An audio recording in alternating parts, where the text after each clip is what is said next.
네, 안녕하세요. 국방부에서 공식적으로 LSAM 요격 실험에 성공했다. 그리고 LSAM 개발을 내년 말까지 끝내겠다. 그러한 이야기를 발표를 했습니다. 이게 굉장히 중요한 얘기거든요. 여러 가지 군사 지정학적으로도 그렇고 우리 군사 무기 개발에 있어서도 그렇고, 그래서 오늘 그 이야기를 중심으로 모시도록 하겠습니다. 이게 이제 200km 밖에 있는 표적이에요. 날아가는 표적이죠. 표적을 아마 추정컨대 고도 한 60km 정도에서 명중을 했는데, 그래서 이제 군에서는 2024년까지 개발을 완료하고 2025년부터 양산 들어가겠다. 빠르면 2025년 말에 뭐 깔리기 시작할 거고, 늦으면 2026년에 깔리겠죠. 이게 굉장히 개발 속도가 빠릅니다. 이게 그냥 잠잠히 있다가 갑자기 퍽 하고 튀어나온 게 작년 1월이죠. 대선 전국에서 부유 실험이 일어납니다. 이제 아실 거예요. 이렇게 공중에 떠가지고 이리 갔다 저리 갔다, 이게 로켓 앞대가리가 따로 분리된 대가리가 지상 부유 실험이 일어나고, 그러고 나서 작년 봄에 비행 실험이 성공하고요. 그리고 작년 가을에 요번처럼 이런 영상 없이 요격 실험에 성공했다라고 나와요. 요번은 요격 실험이 최초가 아니고요. 지금까지 4번이 이루어졌는데 3번을 성공했다고 합니다. 이게 이제 대단한 게요.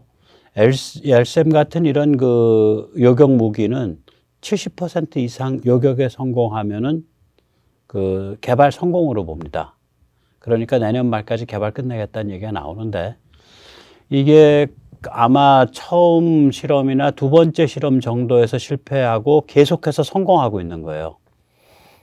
그러니까 실제로는 엄청나게 빠른 지금 속도로 개발이 되고 있습니다. 제가 보기에는 우리 군부가 작년에 대선 전국에서 정권이 바뀔 수도 있다라고 생각을 하고 일을 저지른 거예요. 작년 초에. 이게 문재인 때 억압됐던 프로젝트거든요.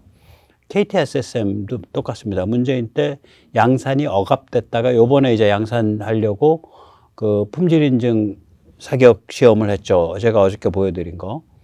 한 구멍에 2개 들어가는 거 그냥 바로. 그러니까 앞에서 때린 거, 그 다음 번도 바로 거기 때려버리는 거.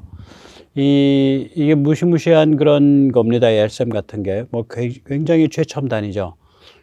그래서 이게 문재인 때 억압돼 있다가 물밑에서 준비가 다 끝나 있다가 아마 군부가, 정권이 바뀔 수도 있으니까, 1월부터 사건을 저지르기 시작을 해서, 그 다음에는 이제 발사 대통령 취임 전이죠. 그러니까 아마 선거 전일 겁니다. 그때 비행 실험까지 끝내고, 그 다음에 이제 정권 바뀌니까 후다다닥 준비해가지고 가을에 요격 실험을 했고, 그리고 이제 그동안 요격 실험 한 2번 더 하다가 이제 안정된 것 같다라고 판단이 되니까 이번에 요격 실험 영상을 이번에 공개를 하면서 2024년 말까지 개발을 끝내겠다, 이렇게 이야기를 하는 겁니다. 이 사정을 이제 군사지정학적으로 어떻게 그에 연관이 되는지, 또 어떤 의미를 가지는지 차분히 살펴보겠습니다. 먼저 그에 앞서서 세뇌탈출 자율 구독료 부탁 말씀 올립니다. 아시다시피 세뇌탈출은 광고가 잘 붙지 않습니다. 붙더라도 천천히 붙는 경향이 있습니다. 도와주시면 보다 좋은 컨텐츠로 찾아뵙는데 커다란 힘이 되겠습니다. 네, 앞으로 이제 보시게 될 화면은 표적 발사부터 나오는데, 표적은 아마 지금 말씀드린 우리 KTSSM을 표적으로 사용한 것 같아요. 단거리 탄도미사일을. 이 표적에서 이제 표적이 날아 올라가고, 얘를 이제 레이더가 이제 LSAM 쪽의 레이더가 얘를 인지하고 그걸 요격하기 위해서 LSAM 쪽에서 이제 요격 미사일이 LSAM에 발사가 되고 쫓아가서 이제 깨는 건데, 쫓아가서 깨는 거는 이게 적외선 영상입니다. 적외선 영상으로 찍으면 저렇게 나온다 그래요. 그럼 2024년 말까지 뭐를 할 거냐?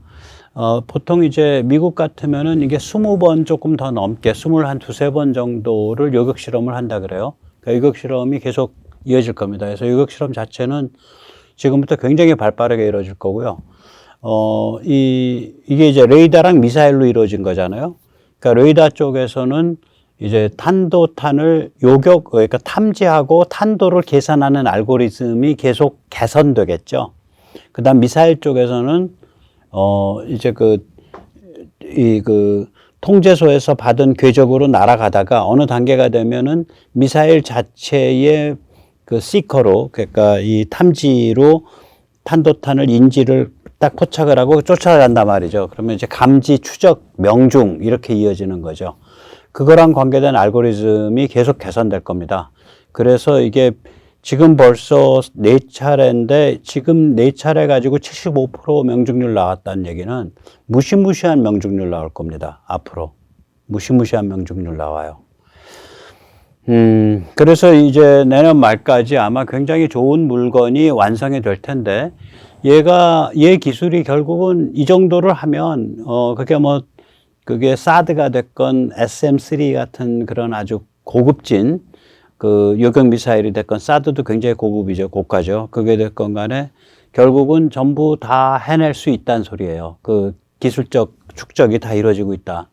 그래서 이거는 좀 동북아시아에 또 전 세계적으로 이 군사 지정학적 그 균형점이 좀 많이 깨지는, 예를 들면은 이제 우리가 요번에 요격을 했을 때 미사일 전체를 노린 것도 아니고 그 미사일의 추진부를 정확하게 노렸다 그러고 거기를 딱 때려서 하는 거거든요. 그러니까 근접해서 폭발해 가지고 파편에 오다가다 걸려서, 산탄에 오다가다 걸려서 요격되는 게 아니라 그냥 다이렉트 히트라고요. 직격 방식인데 이 직격 방식의 기술이 미국, 그리고 미국의 이런 종류의 파트너인 이스라엘 그리고 한국밖에 없어요. 자유진영에선. 직격 방식이에요. 아마 러시아나 중국도 없을 겁니다. 그러니까 이게 굉장히 훌륭한 기술이에요. 굉장히 그 첨단에 가 있는 기술이에요. 그러니까 이런 정도를 자체적으로 해낸다라는 얘기는 우리가 그 무기를 연구 개발해서 생산하는 데 있어서 최정상급으로 가고 있다는 그런 의미가 됩니다. 최강급으로 가고 있다는 얘기가 되죠. 최선두 그룹으로. 여기서 이제 미국 MD 그냥 쓰면 어떠냐. 이거 미국 사람들도 그런 말도 했었고, 또 이제 이게 워낙에 어려운 일이라 한국에서도 그런 얘기가 심심찮게 나왔었죠. 저는 한국 MD로 가는 게 낫다. 이게 왜 그러냐면은 이 동북아시아가 워낙에 민감한 지역이어서 미국이 자기들의 어떤 그 사정 때문에 한국의 국익을 양보시키는 그런 상황이 올 수 있거든요. 그러니까 우리가 51년도 4월에 메가더 해임, 그건 뭐를 의미하냐면 북한 해방을 미국이 안 하겠다. 한반도를 분단 상태로 그냥 유지하겠다. 그런 선택을 의미해요. 왜 그러냐면 북한을 해방시키면 결국은 미국의 영향권에 있는 대한민국이 중국과 러시아랑 접경을 하게 되니까 긴장이 높아질 거라고 판단한 거예요. 저는 거기에 대해서 크게 비난은 안 합니다. 그런데 비난을 하던 안 하던, 그러니까 이 세계 전체를 보는 미국의 관점과 한반도를 중심으로 해서 생각하는 우리의 관점이 충돌할 때가 있다고요. 이게 다를 때가 있어요. 그럴 때 이제 제일 딱 걸리는 게 두 가지거든요. 하나가 MD, 방어 체제고요. 다른 하나가 링크입니다. 그러니까 통신 체제입니다.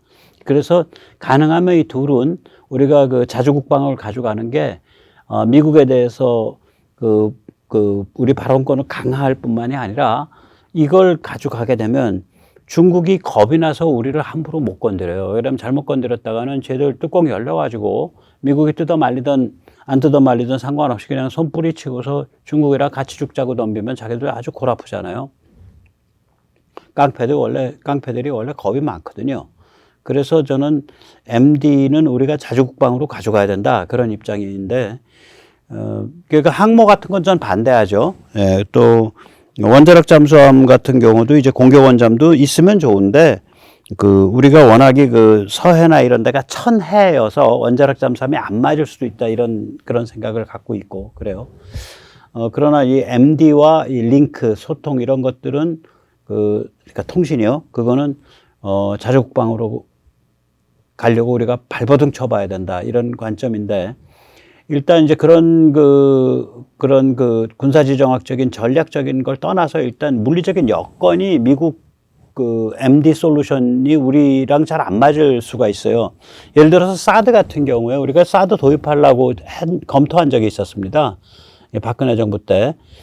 근데 그때 우리가 갸우뚱갸우뚱 할 수밖에 없었던 게 사드의 요격 고도가 너무 높아가지고 이 수도권 방어에 적합하지가 않아요. 사드가. 그러면 사드가 요격하는 그 고도하고 탄도미사일이 수도권을 때리기 위해서 날아 들어오는 고도가 다르기 때문에 사드는 기본적으로 그러니까 대기권 바깥에, 그러니까 100km 이상에서 요격을 하거든요. 근데 아마 북한에서 탄도미사일을 쐈을 때 수도권을 노리게 되면 사드 요격 범위 안에서는 이미 100km 아래가 되는 모양이에요. 그래가지고 우리랑 잘 안 맞는다 그래서 그때 이제 자체 개발로 방향이 돌았죠. 이 미국은 태평양과 대서양 사이의 대륙 국가고요. 이제 미국 입장은 뭐냐면은 해군과 미군 기지를 활용한 전진 압박이죠. 그러니까 우리가 축구에서 보면 포워드 프레싱이라는 거 있죠. 그러니까 상대방 진영에서 압박해서 아예 못 넘어오게 하는 것. 미국이 좀 그런 개념이 있어요. 그리고 또한 상대방이 도발을 한다 그랬을 때 무시무시한 핵무기에 의한 억제력이 있단 말이죠. 그러니까 두들겨 맞아 각오를 해야죠. 그 무시무시한 이제 SSBN 오하이오급 엄청난 거죠. 그러니까 우리 이제 조금 있으면 이제 한반도 그러니까 항구 방문을 하든지 한반도 인근에서 모습을 드러내기로 했죠. 이런 미국 그러니까 여건이 특이한 거예요. 태평양과 대서양이란 큰 바다를 두고 있고 그 바다 건너편 쪽에 이미 자기들의 해군과 미군 기지를 쫙 그걸 깔아놓은 상태예요. 그렇기 때문에 미국은 또 상대방이 이 소련이나 러시아 이런 애들이어서 이게 ICBM이잖아요. 그래서 이 요격을 하는 거가 대개 한 3개 층위로 돼 있는데 미국이 이제 초장거리 초고성능이 있습니다. 아예 우리는 생각도 안 하는 그런 방식의 사일로에서 떠요. 얼마나 큰지 사일로에서 뜹니다. 요격 미사일이 뭐 고정 포대도 아니고 사일로에서 뜨고요.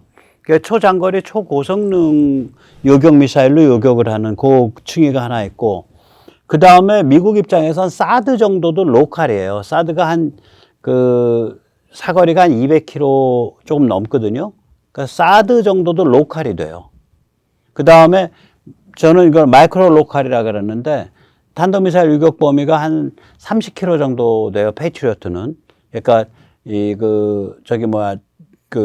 이거는 마이크로 로컬이에요. 미국과 같이 대륙 국가에서 입장에서 생각하면 이 3개 층위로 돼 있다고요. 그런데 우리는 이제 로컬이 사드 같은 초고고도 로컬이 우리한테 별 의미가 없을 수가 있어요, 이게. 앞으로 뭐 LCM2 개발하면 고도가 높아집니다. 네, 어느 정도까지 고도가 높아지는 건 좋은데 우리는 고도도 문제지만 사거리가 문제가 돼요, 더. 이거 조금 이따 말씀드릴게요. 그러니까 사거리가 짧은 초고고도 로컬은 우리는 별로야. 150km를 날아 올라가는데 사거리가 뭐 한 200km밖에 안 돼. 그거 조금 어중뛴데 뭐 이렇게 되는 게 우리 입장에선. 그래서 이게 이제 상황에 따라서 어중뛰다는 게 어디서 나오냐면, 작년 총과 유나이티드 아랍에미리트 아부다비 인근의 후티가 탄도미사일로 공격을 한 적이 있어요. 탄도미사일인가 무슨 미사일로 공격을 했는데, 그거가 유나이티드 아랍에미리트가 사드 포대 1개를 갖고 있거든요. 요격을 나섰는데 격추는 하긴 했는데 천지사방으로 막 뭐가 튀어가지고 사람 죽고 그랬어요, 그때. 그러니까 이게 적합하지가 않은 거예요. 지리적 환경이, 지리적 조건이. 우리 같으면은 비교적 가까운 거리에서 날아오는 단거리 탄도미사일 및 중거리 중에서도 짧은 중거리죠. 뭐 1000km 뭐 이렇게 되니까. 예. 그 다음에 이제 전진 압박 군사력이나 핵 군사력이 없잖아요. 미국은 태평양 건너, 자기들 입장에서 태평양 건너서 서태평양 쪽으로 또 전 세계에 또 대서양 건너서 그쪽으로 자기들이 기지를 쫙 깔아놓고서 상대방을 전진 압박을 하는 거거든요. 그리고 너희 우리 건드리면 죽여버릴 거야 라는 무시무시한 핵 억제력을 갖고 있죠. 우린 그게 없잖아요. 그 다음에 우리는 면적에 비해서 인구 밀도가 굉장히 높죠. 우리가 뭐 공식적으로는 10만 제곱킬로미터에 5천만 명 살지만 실제로 10만 제곱킬로미터 중에 뭐 설악산 빼고 뭐 소백산 빼고 산 다 빼고 나면 뭐 한 20% 남으니까 2만 제곱킬로미터에 5천만 명 사는 거란 말이에요, 우리는. 그러니까 그 인구 밀도가 우리가 굉장히 높은 거죠. 자, 이런 상황에서 우리한테 필요한 MD의 구조와 미국에서 개발되어 있는 MD의 구조가 이게 안 맞아요. 그걸 이제 조금 제가 뭐 전문가는 아니지만 그냥 관찰하는 입장에서 좀 표를 간단하게 정리를 해봤어요. 여기 이제 최고 고도는 최고 고도라기보다 최적 요격 고도로 생각하시면 됩니다. 우리한테는 이름이 생소하지만 미국은 이게 무시무시한 괴물이 있습니다. GBI라고. 이것의 차세대 지금 개발 중이거든요. 이게 2027년, 2028년에 이 차세대, 이 NGI라고 불리는 얘가 이제 GBI를 대신해서 대체를 하고 또 GBI가 업그레이드 되고 그럴 거예요. 얘는 초장거리 초고속능이고요. 지상 사일로 발사고요. 길이도 제가 이거 깜빡 잊었는데 굉장히 길어요. 뭐 10몇 메타씩 되고 굉장히 큽니다. 직경도 굉장히 굵고요. 직경이 뭐 한 1m가 넘을 거예요. 1m 20. 그러니까 작은 로켓이에요. 그냥 작은 우주 로켓이에요. 무게도 뭐 어마무시하고, 그리고 최고 고도나 탄도탄 요격 사거리 미사일 가격 이건 안 알려져 있어요. 근데 개발비는 어마무시하게 들어요. 개발비, 운영비 이런 거는. 그 미국에서 예산 잡힌 거는. 이건 뭐 수출도 안 하고 아무것도 안 하죠. 이제 미국은 대륙 베이스에서 방어를 해야 되니까 저런 게 있다고요. 우리가 모르는, 우리는 상상도 안 하는. 그 다음에 이제 우리가 보면, 야, 그 굉장히 비싼, 뭐 한 발에 한 200억쯤 되는 엄청난 그 요격 미사일인데 정말 그거 너무 비싸서 살 수 있겠어? 그렇게 우리가 그 참 입이 떡 벌어지게 구경하는 게 SM3거든요. 미국 입장에서는 이것도 로컬이에요. 이 SM3가 이제 그 탄도탄 요격거리가 1200km 정도인데 그 정도도 미국 입장에서는 로컬이라고 봐야죠. 그리고 그 사거리 최고 고도는 1000km로 올라갑니다. 이게 이제 주로 이지스 함정에서 운영이 돼요. 육상 운영도 가능한 걸로 아는데 이지스 함정에서 운영이 됩니다. 보통 길이는 한 6.5m, 직경은 한 34cm, 무게는 한 1.5톤, 최고 고도는 1000km, 최대 요격 사거리는 1200km, 미사일 가격은 뭐 한 107, 80억 하는 모양이에요. 1200만 달러. 그거 이상도 할 수 있습니다. 자료마다 다를 수 있으니까, 예, 그냥 이렇게 느낌만 보세요. 예, 구체적인 숫자는 조금씩 다를 수가 있어요. 그 다음에 이제 그 이지스 함에, 그러니까 배에서 하는 게 있죠. 로컬인데, 이게 SM6죠. 길이 6.6m, 직경은 53cm. 그러니까 퉁거운애예요. 이게 날씬하지가 않고 퉁겁다고요. 얘는 조금 속도가 낮아요. 그래서 무게가 1.5톤이고요. 꽤 무겁죠. 최고 고도는 의외로 낮아요. 34km, 34,000m밖에 안 돼요. 그런데 요격거리가 240km나 돼요. 그러니까 안에 연료를 많이 갖고 있다는 얘기죠. 미사일 가격 만만치 않습니다. 한 50억 이상 나가요. 그러니까 430만 달러 한 발에. 미사일만. 뭐 그 레이더나 부속 말고. 그 다음에 사드요. 얘도 미국 입장에서 로컬 방어예요. 지상 이동 차량 텔에서 발사를 하죠. 길이 6.17m, 직경이 34cm, 무게가 900kg, 최고 고도가 150km 정도 되고 탄도탄 요격거리가 한 200km 나와요. 여기서 잠시요. 요번에 LSM 요번에 우리가 200km 바깥을 요격했다고요. 그러면 요격 거리는 사드랑 같은 거예요. 단지 고도가 사드의 절반 정도예요, 우리가. 지금 개발한 LSM이. 그러면, 얘는 좀 뭔가 혈통이 다른 애인데 그겁니다. 혈통이 달라져요, 한국 그 MD 미사일이. 제가 그 말씀 드리려는 거예요.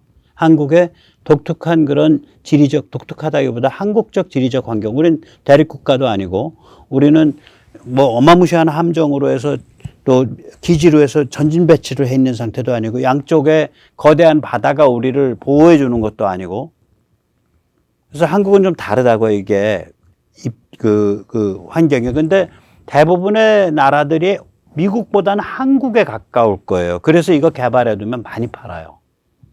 제대로 개발하면. 가성비 좋게 개발하면. 그러니까 미국이 독특한 그런 군사지리적 환경이거든요. 우리는 그 군사지리적 환경이 아니라고요. 그러면 이제 보세요. 자, 우리 사드랑 비교를 해보면 LSM을 지금 고도, 최고 고도가 사드의 절반 정도인데 사거리는 사드랑 같이 최소한 200km 나가는 애구나, 얘가. 200km 바깥에 표적을 때렸다면 그럼 뭐 250km 갈 수도 있네. 이제 완전히 샷다 마우스하고 발표를 정확한 제어는 안 하니까. 그 다음에 이제 미국의 페이트리어트, 그 중에 이제 가장 신모델이 팩3 MS입니다. MS는 제가 쓰지도 않았어요. 얘는 이제 미국 관점에서 보면 마이크로 로컬이에요. 이거 지상 발사에서, 지상 그 이동형에서 발사하죠. 지상 텔에서 길이 5.3m, 직경은 29cm, 한 요 정도밖에 안 되는 거죠, 직경이. 예, 29cm, 이 정도죠. 그 다음에 무게도 가벼워요. 300kg 정도밖에 안 가요. 그러니까 시멘트 한 8포, 315kg. 그 다음에 최고 고도가 36km인데, 요격 사거리가 이제 저거는 좀 길어요. 그 비행기 요격할 때는 긴데, 탄도타는 요격 사거리가 30km밖에 안 돼요. 그러니까 결국 30km짜리 조그만 그 반원을, 그 반구를 만들어 놓고 그 반구 그 경계면에서 요격한다. 이렇게 생각하시면 돼요. 미사일 가격 비쌉니다. 얘 발당에 한 50억 이상 갑니다. 그러니까 430만 달러. 자, 그러니까 우리 입장에서는 다 이게 약간 맛이 좀 다른데, 우리는 보면은 뭐냐면, 고도가 높을 필요가, 고도가 뭐 500km, 1000km 올라가면 좋은데, 뭐 그게 반드시 필요한 게 아니고, 우리는 고도는 사드 정도급 정도 언저리면 충분하고요. 사거리가 길어야 돼요. 이걸 이제 그 패턴을 한번 보자고요. 패턴을 셋으로 나눠봤습니다. A타입이 이게 아까 말씀드린 그 SM3, 사드, 그 다음에 이제 페이트리어트, 팩3가 다 이 A타입이에요.